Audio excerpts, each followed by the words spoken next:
Hablamos de lo que pasó en Chile. ¿Sorpresas o no? A ver qué nos dicen nuestros invitados desde allá. Andrés Dockendorf es analista político, académico chileno. Estuvo acá en nuestros estudios durante su visita a La Paz y ahora es un gusto conversar con él desde Chile. Andrés, ¿cómo está? Buenos días, Diego Montaño lo saluda. ¿Cómo está, Diego? Buenos días. Buenos días. También agradecer a Fernando López Ariñez. Él fue cónsul de nuestro país en Santiago. Él es analista político. Actualmente reside en el país vecino. Fernando, buenos días. Diego Montaño lo saluda. Hola Diego, muchas gracias por la invitación y contento acá de estar en Piedra, Papel y Tinta. No, nosotros los agradecidos con ambos para hablar justamente de lo que ocurrió ayer. Andrés, ya cuando hablábamos de Chile veíamos y usted apuntaba que había que estar atento al crecimiento o no que podía tener Kaiser, pero la sorpresa en lo personal fue Parisi, una vez más llegó a un tercer lugar, apenas a 4% de diferencia con el segundo, José Antonio Kast. ¿Cuál es el fenómeno Parisi y por qué llegó tan arriba? A Kaiser ya no le alcanzó y a Matei mucho menos. Pero ¿cuál fue el éxito de Parisi, Andrés? Bueno, yo estoy de acuerdo con usted. Efectivamente, Parisi parece ser la gran sorpresa de estas elecciones y obtiene una muy buena votación con alrededor de 2,5 millones de votos, sobre todo votando muy bien en el norte de Chile, en las regiones del norte, replicando lo que había pasado y amplificando en realidad lo que ya había pasado en las elecciones de 2021, donde él también obtiene una votación importante en las regiones del norte. En consecuencia, claro, efectivamente hay una cosa que las encuestas no lograban capturar. Nosotros conversamos en esa oportunidad, se acuerda también que las encuestas de panel suelen subestimar a veces o pueden subestimar la votación, la intención de voto de algunos candidatos y sobreestimar la de otros. En el caso de Parisi, efectivamente las encuestas no lograron capturar la votación que él termina consiguiendo y se trata de un fenómeno bien particular porque él trata de su discurso de trascender la escala izquierda-derecha tradicional, por decirlo de alguna forma. Él decía, yo no soy ni facho ni comunacho. Esa era la expresión que él usaba, era uno de sus eslogans de campaña. Esta lógica que antiguamente en el populismo, ¿no es cierto?, se hablaba, los peronistas decían, nosotros no somos ni capitalistas, ¿no es cierto?, ni marxistas, somos peronistas. Tratar de trascender las divisiones políticas o ideológicas convencionales. Y ha sido muy exitoso, como decíamos recién, sobre todo en el norte, pero también en regiones del sur como el Biobío. Muy buena esa frase, ni facho ni comunacho. Y claro, la pregunta será, ¿a quién se podría entender que el electorado, por cuál de los dos se decante, el electorado de Parisi? Pero, Fernando, en esta, diríamos, posición que graficaba Andrés respecto al candidato Parisi, pensando en la segunda vuelta, Janet Jara parece que la tiene mucho más complicada porque su techo es como que está muy próximo a la votación que ha obtenido. En cambio, Kast sí tiene mucha más posibilidad de manotear votos. De hecho, Kaiser, al momento de reconocer su derrota, dijo voy a apoyar a Kast. Se entiende que gran parte del votante de Kaiser irá a Kast. Pero y en el caso de Parisi, ¿será que algo de allí puede manotear Jara? Sin duda es el gran reto que tiene Jara, tratar de por lo menos llegar a interpelar a este votante de Parisi. Parisi obtuvo cerca de un 20%, es un número bastante alto. Creo que Jara tiene el desafío de viajar, de ir a región. Creo que el voto de Parisi fue muy bien representado en las regiones, sobre todo en el norte, donde fue primero en las 4 regiones de allá, fue segundo en Coquimbo. En el sur de Chile también obtuvo muy buenas votaciones, quedando atrás de Kast. Y en la región metropolitana, que es el distrito o el lugar con más votantes, pudo lograr también muy buen desempeño en comunas bastante populosas. Entonces hay un discurso que llega a mucha gente que, como él lo resume, ni facho ni como un nacho, o también como decía, a mí no me importa lo que digan los millonarios de izquierda ni los millonarios de derecha. Entonces yo creo que permea muy bien a esa población y que Jara deberá agarrar algunas cuestiones también de las propuestas de París, y ya empezó a hablar respecto al famoso descuento de IVA en medicamentos. Creo que ahí Jara lo resaltó ahí en su discurso, pero no solo bastará con eso, sino también de hacer una campaña mucho más presencial, y hablar de respuestas concretas. Y obviamente también empezar un poco a jugar con esa irreverencia que tuvo París, y que capaz muchos candidatos, sea de derecha o de izquierda, sobre todo de izquierda, les cuesta. Ahora la izquierda se ha convertido, lamentablemente, digamos, en el ámbito como un sector que capaz defiende más un status quo que más lo que busca cambiarlo, y creo que ese cambio ha podido ser capitalizado tanto por Kass como por Kaiser en su momento, y también ahora por Parisi en la presente elección. Andrés, ¿qué pasó con Johannes Kaiser? ¿No resultó diríamos, esta campaña de polarizar, ir al extremo, hablar, bueno, la anterior vez conversábamos respecto a cómo Bolivia ocupó la centralidad para dos candidatos a la presidencia y un candidato a diputado? ¿Esto no le funcionó finalmente? Ya con el periódico del lunes, ¿podría ser esa la lectura, Andrés? Sí, no lo tengo claro. Evidentemente el resultado puede ser un poco desilusionante para él, pero lo que nos sugiere es que su votación estaba un poco sobreestimada. A pesar de lo anterior, saca una buena votación porque termina desplazando incluso a Chile Vamos, y él competía con el voto de Kast, que demostró ser más resiliente al final y resistente a la, más resistente al embate, ¿no es cierto?, del final, en la parte final de la campaña, del voto de la campaña de Kaiser. En consecuencia, yo creo que él logra igual obtener una bancada parlamentaria nueva. Es una fuerza que está en ascenso, evidentemente, y esa fuerza que está en ascenso de alguna manera tiene el desafío ahora de consolidarse. Yo no sé si eso va a poder ser así o no, pero vamos a ver en el futuro cómo se administra esa bancada. Pero él tenía una competencia muy fuerte. Acuérdese usted que la derecha iba dividida en tres candidaturas, a lo que se suma el votante de Parisi, como señalaba Fernando recién, y lo que estamos viendo en algunos datos, en trabajos que ha hecho Guzmán, entre otros politólogos acá en Chile, la votación de Parisi se correlaciona mucho con la votación de rechazo del año 2022. Entonces hay que mirarla también desde ese punto de vista. Cuando hablamos de la votación de rechazo a la Constitución. Por lo tanto, el rechazo diríamos, al proyecto constitucional, exacto. un rechazo al oficialismo. Es muy difícil pensar que Jara pueda manotear allí unos votos. Sí, a ver, el año 2021 hay estimaciones que muestran que 6 de cada 10 votantes, hay otros que dicen que es menos, votantes de París en la primera vuelta se fueron con Boric en la segunda vuelta.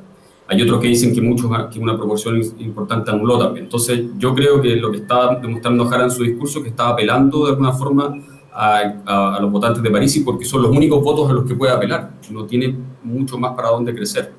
Pero yo tengo la impresión, esto como hipótesis, de que el votante de Parisi de este año, de esta elección, por efecto del voto obligatorio y el crecimiento que tuvo, triplicó su votación en términos de número, no de porcentaje, porque el electorado es más grande, es un electorado un poco distinto al electorado del 2021. Entonces, es una tarea, la tiene bastante cuesta arriba esta carrera Jara en ese sentido.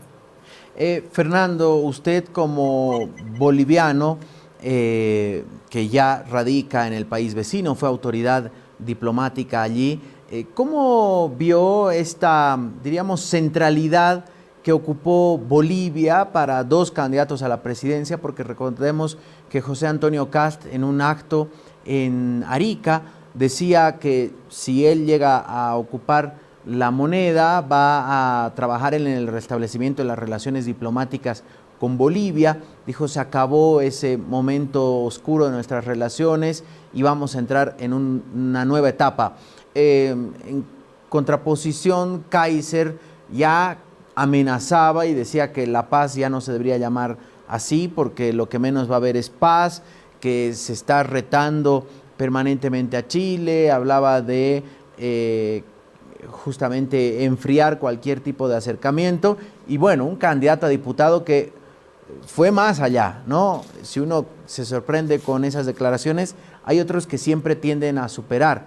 Y ese fue el candidato a diputado que hablaba de poner y reactivar las minas antipersonales en la frontera, para que vuelen por los aires quienes vayan a pisar esos artefactos, algo que contraviene tratados internacionales y de todo tipo. Pero, ¿cómo vio Fernando, qué escuchaba respecto a que Bolivia era un tema que trataban los candidatos? Esto está asociado a que las principales demandas en esta elección fueron seguridad y tema migratorio. Y ahí Bolivia, al ser país vecino, se ha convertido parte de este debate político. Tanto Kast habló ayer del cierre de fronteras, Kaiser obviamente fue mucho más, pero también Parisi habló del tema de las minas. Él lo dijo en un debate presidencial donde él estaba de acuerdo en poner minas antipersonales. Entonces es un escenario bastante complejo porque polariza un intento de relación o de restablecimiento de relación con Bolivia y solo asociado a temas de seguridad y de migración, más de interés de Chile, que también puedan ser interés de Bolivia. Y uno sabe que la relación entre países tiene que estar obviamente centrada también en el tema de cooperación y cómo ambos intereses pueden verse beneficiados.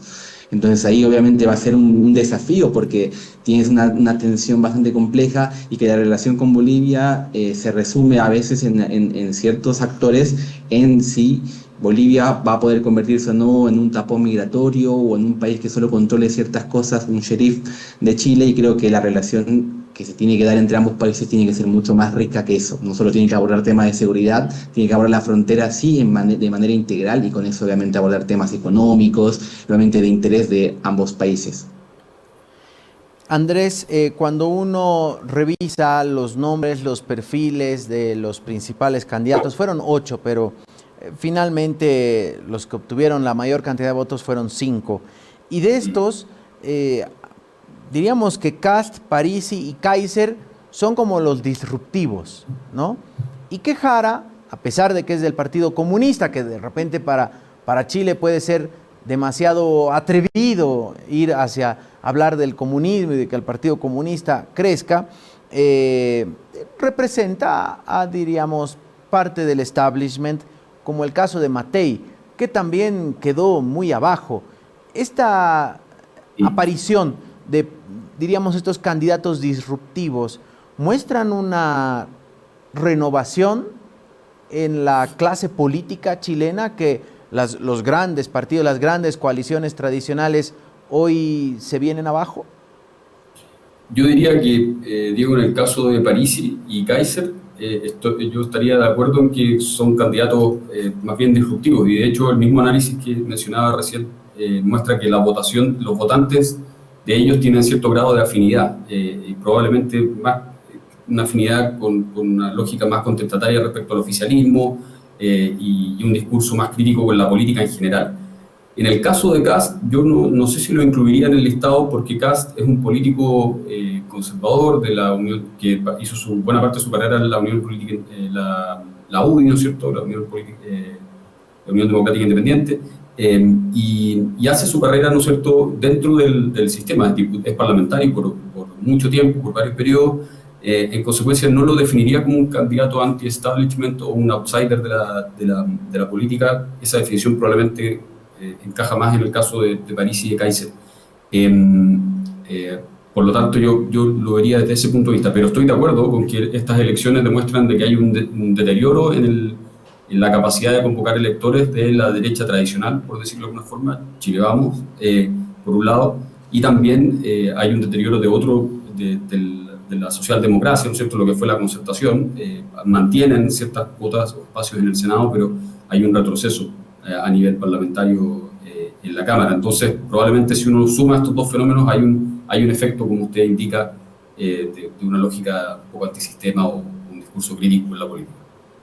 Estos discursos antisistema no solamente están ganando territorio, Fernando, en Chile, sino estamos viendo que en el caso de Argentina, Javier Milei hizo su campaña sobre el anti-establishment, aunque después gobierne con ellos, esa es otra cosa, pero diríamos que durante la campaña fue antisistema.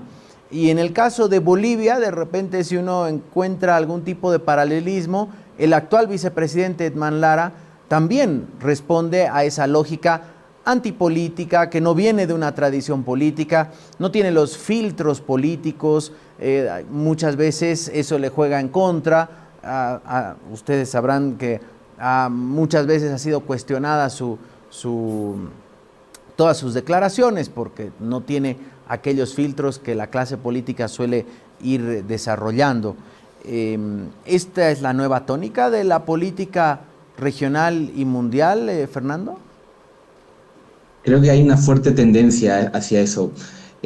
Cada vez la política como profesión está siendo cuestionada. Creo que acá, por ejemplo, en la elección, políticos emblemáticos como el caso de Insulza quedaron fuera del Congreso, personas con mucha vocación, mucha trayectoria política, y creo que la gente está buscando salidas. Y esas salidas a veces obviamente son permeadas por distintos discursos. Milei lo hizo muy bien en Argentina, acá lo hizo Parisi, también lo hace Kaiser, que pese a que no llegó a una segunda vuelta, tiene una elección bastante competitiva.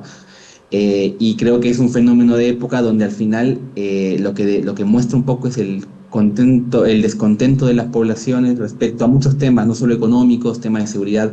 Creo que hay muchas cosas que aquejan al día a día de las personas y que también las mismas sociedades demandan respuestas rápidas y propuestas así un poco que puedan obviamente generar una mayor transgresión, y creo que muchos actores lo han podido hacer y que la política ahora está un poco manejada por eso, por discursos, propuestas irruptivas, que obviamente habrá que ver también cómo estos fenómenos electorales se pueden convertir en fenómenos de gobierno, porque al final una cosa es ganar una elección y otra cosa es después gobernar. En el caso de Milei vemos que la sociedad le está dando un apoyo, lo pasó en la reciente elección, habrá que ver en los demás procesos también si no hay respuestas rápidas a estos problemas, cómo también decide la gente. Creo que ahora la gente vota cada vez por menos filiación partidaria, sino que vota también con quien le da mucha más respuesta.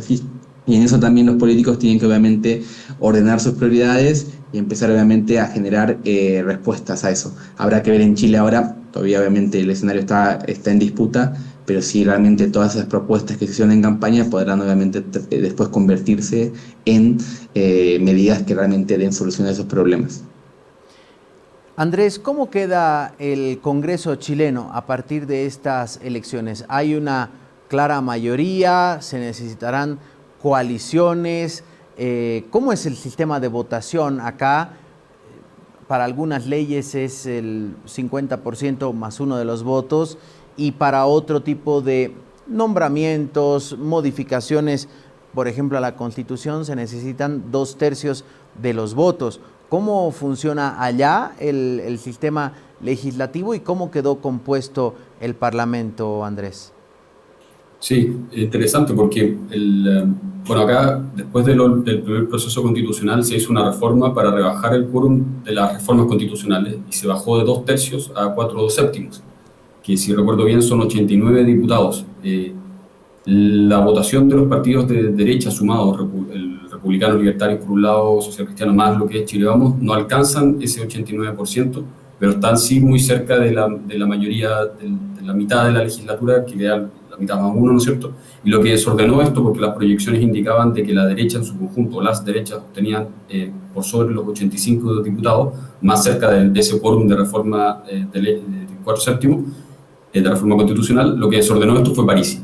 Pues Parisi obtuvo una bancada muy grande, el último que revisé fueron 13 integrantes, 13 diputados. Entonces, si uno suma los votantes de Parisi a los 77 que obtienen las derechas y los cuenta por fuera, digamos, claro, uno está llegando a la reforma constitucional. Si Kast llega a ser presidente y quiere hacer una reforma constitucional, va a necesitar a la bancada del Partido de la Gente, la bancada de Parisi. Todo esto asumiendo que las derechas se van a ordenar de manera disciplinada, que no ha sido la tónica en general en el sistema político chileno en los últimos años. La Cámara se compone de 155 integrantes, ¿no es cierto? Y la fuerza de izquierda obtuvieron una de sus peores representaciones en general desde el retorno a la democracia, teniendo por sobre los 60 y algo parlamentarios. En consecuencia, lo que hay que fijarse probablemente va a ser en el Senado, donde la correlación de fuerzas quedó más o menos pareja. Se anticipaba en algunas simulaciones que las derechas iban a llegar a tener mayoría en el Senado, pero esto quedó relativamente empatado, sobre todo porque se producen algunos doblajes en circunscripciones, en Atacama, por ejemplo, y no se ganaron algunos escaños en otras circunscripciones, en el Maule, un escaño adicional, ¿no es cierto?, fue entre todos, y así en otras partes. En consecuencia, yo creo que en el Senado se van a dar estas batallas más importantes. Hay muchas leyes que no requieren quórum de reforma constitucional, muchas materias que no requieren, obviamente, quórum de reforma constitucional, y ahí probablemente la negociación va a ser más detallada con parlamentarios específicos, pero efectivamente para hacer reformas constitucionales tú vas a necesitar un bloque, y ahí probablemente el partido de la gente en la Cámara de Diputados se va a transformar en la bisagra, y en el Senado hay 1 o 2 legisladores individuales que van a ser claves para un eventual gobierno de Kast en la aprobación de sus proyectos de ley prioritarios. Con estos números, si diríamos Janet Jara gana la segunda vuelta, va a tener un Congreso en contra, ¿no? Y va a gobernar en minoría. Lo que vemos generalmente no acaba bien, Fernando. Fernando, está desactivado su micrófono. A ver si ahí... No, sigue todavía. Ahora sí. Ahora sí. Sí, no, lo que te decía, Diego, es que claro, Boric sufrió eso. El presidente Boric sufrió un congreso adverso, y creo que muchas de las medidas fueron obviamente estancadas, o sufrieron obviamente o modificaciones por esta necesidad de negociar y llegar a acuerdos con sectores de Chile Vamos y otros actores en la Cámara.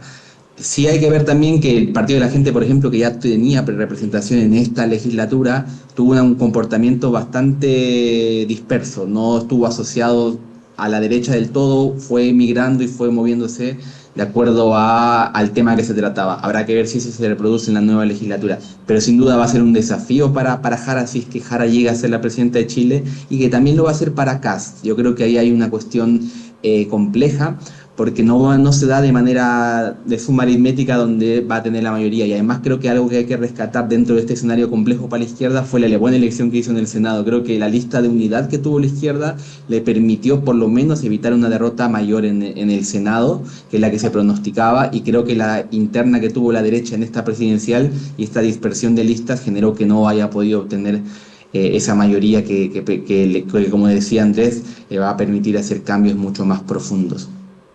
Andrés, ¿cómo entendemos que hace 6 años estallaba por estas fechas, de repente un poquito antes, una gran movilización estudiantil en Chile? De repente no habíamos visto imágenes que lleguen desde el país vecino con esa capacidad de movilización. Hubo represión policial, hubo por supuesto un estallido social muy fuerte en una sociedad que generalmente se caracteriza por ser muy tranquila, no llevan los ritmos de la política como por estos lados, y se haya hecho una constituyente que finalmente no dio frutos, no vio la luz, y que el gobierno de Boric parece terminar y enterrar la agenda de 2019. ¿Por qué se llega a este punto? ¿Qué pasó, Andrés? Bueno, hay analistas que interpretan que hay un cierre del ciclo que comienza el 2019. Efectivamente hubo una crisis de gobernabilidad bastante importante, y la salida de esa crisis fue abrir un proceso constitucional. Y ese proceso constitucional fracasa 2 veces. Una vez en una convención liderada, digamos, más bien por la izquierda, y un fracaso bastante importante, el 62% rechaza ese texto, y después un fracaso liderado por precisamente los republicanos, que ahora están aspectándose, ¿no es cierto?, una fuerza ascendente. Y de alguna forma lo que estamos viendo, al menos en las encuestas de opinión hoy día, es que ha cambiado la percepción sobre las protestas del año 2019, probablemente no sobre algunas de las causas de naturaleza social. Hay demandas que persisten todavía, tienen que ver con las pensiones, aunque se hizo una reforma hace poco, una de las pocas reformas que Boric puede enarbolar como parte de su legado probablemente. Pero efectivamente el fracaso de los procesos constitucionales, del primer proceso constitucional, de alguna manera condicionó al gobierno y condicionó el proceso político, porque el gobierno de Boric inicialmente a todo su suerte, digamos, al inicio de su administración, al hecho de que se aprobara una nueva constitución. Y perdió ese periodo de luna de miel inicial. Así que yo veo que de alguna forma va empalmado este proceso. Y la paradoja, visto con el tiempo y con el diario del lunes, como decía usted hace un rato, es que si Kast llega a ser presidente, estamos cerrando ese ciclo, digamos, que empezó en 2019 con una propuesta política más conservadora. Kast está a la derecha, siendo un político tradicional desde el punto de vista de su carrera, pero está ideológicamente a la derecha de la derecha que gobernó con Piñera, dicho de alguna forma. Es decir, el estallido le ocurre a Piñera, que era un gobernante ubicado más al centro que Kast, y el cierre de este ciclo ahora se da con un gobernante a la derecha de lo que fueron las dos administraciones de Piñera. Fernando, en esta reconfiguración del tablero de la geopolítica regional, si todo llega a ocurrir como más o menos se calcula, que José Antonio Kast será el siguiente presidente de Chile, tendremos un Chile gobernado por una derecha, poco más radical que la derecha tradicional, pero no tanto como Kaiser. Tendremos a un Milei que sí podría ser equivalente a Kaiser, también de derecha. En Perú hay elecciones el siguiente año y quién no dice que Keiko Fujimori finalmente lo logre, no se sabe. En Brasil también hay elecciones el siguiente año, que esa sí puede cambiar dramáticamente diríamos, el tablero regional. Bolivia ha cambiado recién el gobierno, después de 20 años de gobierno del MAS y de la izquierda o del progresismo, y hoy está claramente un gobierno de derecha que restablece relaciones con Estados Unidos, con Israel, que va al Fondo Monetario Internacional, algo que ya vimos antes. Y bueno, Paraguay gobernado por la derecha, Daniel Noboa, también derecha en Ecuador. En Colombia hay elecciones. Quedarían Uruguay, que gobierna el Frente Amplio, y Colombia, que es una incógnita de qué vaya a ocurrir, y bueno, Venezuela. En ese cambio, realmente hay un giro a la derecha de toda la región. Fernando, ¿a qué le atribuimos esto? Y hay un giro que obviamente está vinculado también al agotamiento de muchos gobiernos de izquierda. Creo que ha habido también un castigo a distintos oficialismos en la región. Se vio en Bolivia en la última elección. También es posible que suceda eso en Colombia, pasó acá en Chile. Creo que no solo hablando de gobiernos progresistas, creo que el oficialismo le es muy incómodo a cualquiera de las tendencias. Creo que también lugares donde ha estado la derecha ha empezado a sufrir desgaste. Habrá que ver qué pasa ahora con este cambio de época, pero sí podemos ver que hay una mayor presencia también de Estados Unidos en la región. El acercamiento que tuvo con Argentina es importante. Ahora también la visita del subsecretario de Estado ahí en Bolivia también marca un poco el retorno de Estados Unidos a la región como una zona ya de incidencia mayor. Y obviamente deparará también lo que pueda suceder o no en Venezuela. Esa es una cuestión también que se deberá abordar y que obviamente también fue tema de campaña acá en la elección de Chile.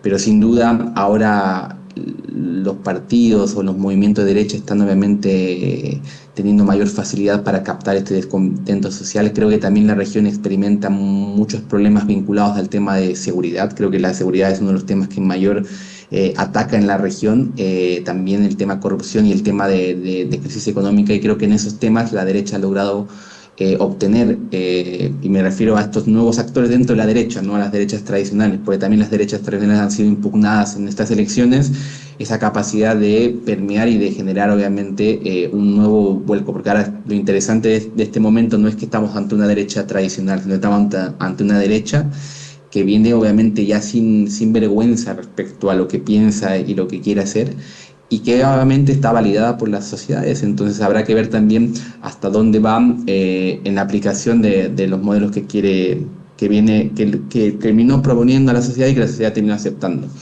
Porque en Chile, después de mucho tiempo, se va a dar el retorno de José Antonio Kast, que ahora obviamente uno lo ve más en el centro porque apareció un Kaiser, pero que José Antonio Cast también en la elección de 2021 y con el recorrido político que tiene una visión muy clara respecto a lo que fue la dictadura en Chile, respecto a cierto rol de los organismos internacionales también. Son varias cosas que obviamente ahora seguro serán parte del debate en la segunda vuelta, pero habrá que ver o no si esos son temas que realmente le importan a la sociedad. Creo que a la sociedad ahora le importan soluciones rápidas y eso lo han entendido muy bien estos nuevos actores.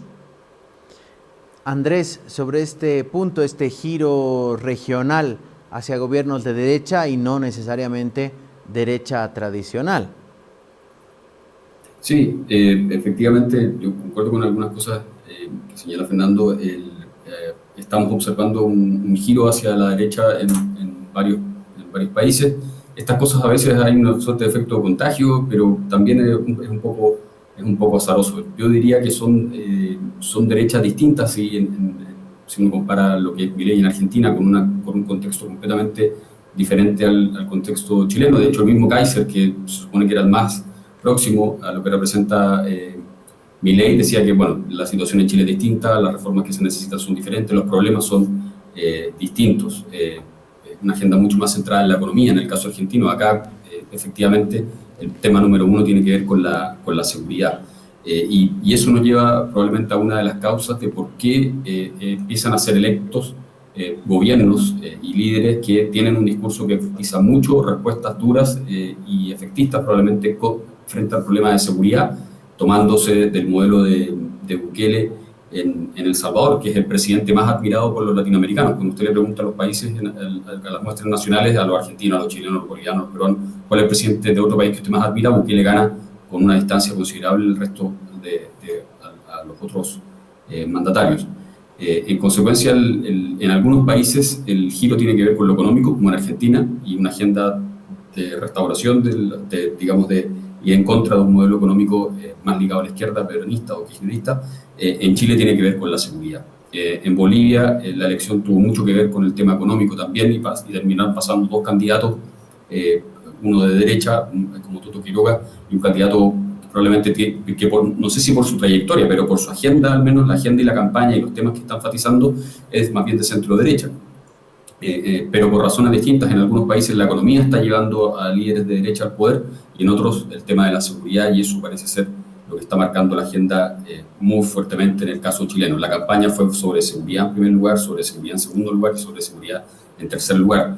Y los desafíos que tuvo la candidata Jara en esta primera pasada fueron precisamente cómo integrar su plataforma y su discurso frente a esa agenda. Y es una agenda que no le queda cómoda, evidentemente, probablemente condicionada por el rol del Partido Comunista durante el gobierno del presidente Boric en la votación de leyes de seguridad.